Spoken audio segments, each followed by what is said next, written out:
I am 10 years old, sitting on the couch, playing video games, eating chips, and not worrying about anything that's happening in the world. I mean, what more could you want from a 10-year-old at that time?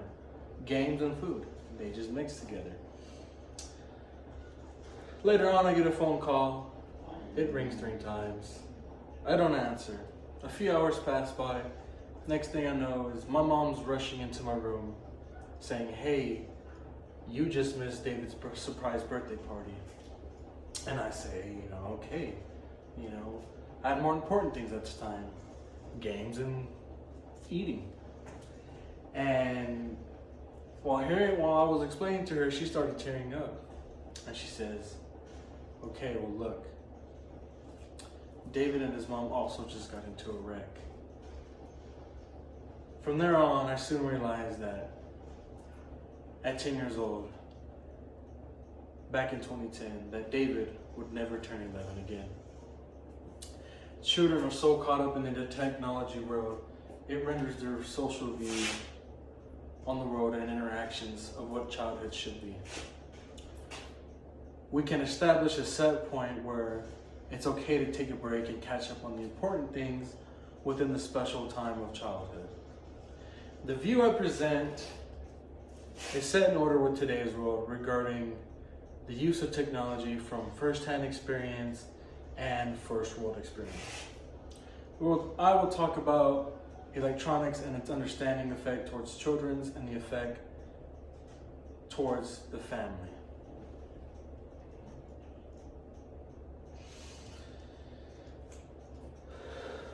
Electronics encompass an exponentially broad range of technology.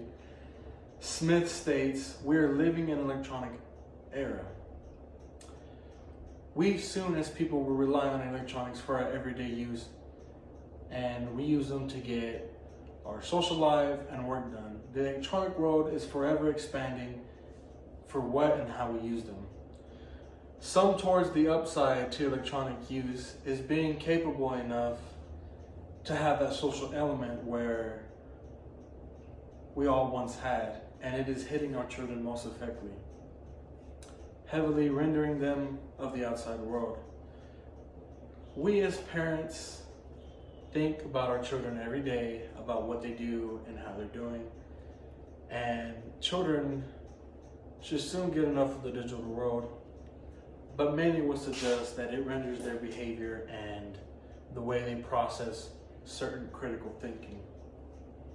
There was also a study which looked at 2,441 children and their screen time from the use from 3 to 5. Pediatrician Skylar Cadley took part in this research and says the results indicate that early exposure does impact development for preschoolers, but not in a good way. Early exposure to excessive screen time at 24 months was predictive of lower developmental outcomes at 36 months, he notes. And similarly, increased screen time exposure at 36 months also is related to the decreased developmental outcomes at 60 months.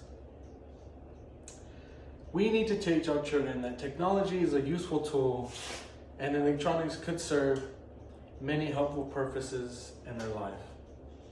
Sung states, "Make sure electronic devices don't become a family sole source of entertainment and communication."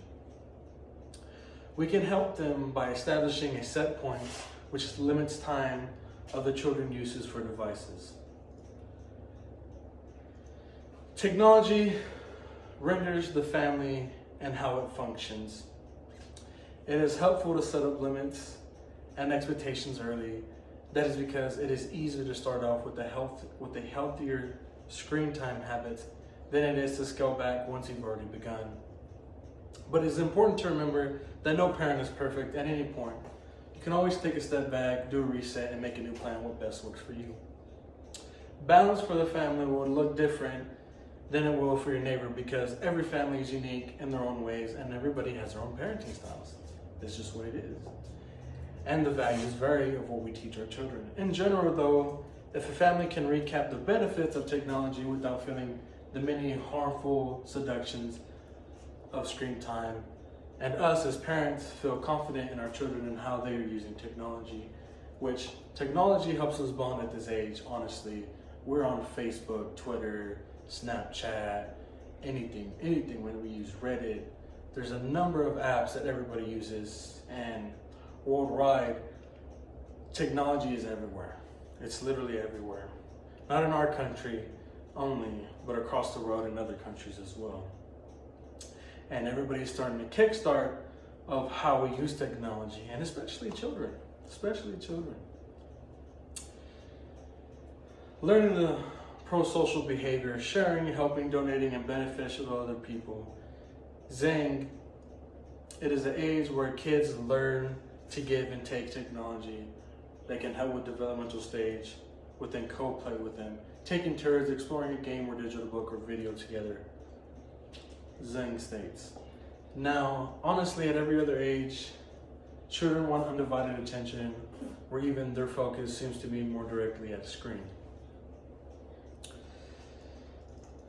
And we look at the background containing electronics, the effects it has on our children, and finally the effects it towards have a family. Establishing a break time will give children back their view on social reality and utilize a child's life by giving them the importance of what it means to be a kid. We set the standard for our children for everyday use by showing them more than just a phone or a tablet, but what a difference to our kids and what we teach them, so that they can get the understanding of how little time we got with them, how little time their friends got with them, but the memories we all make from it.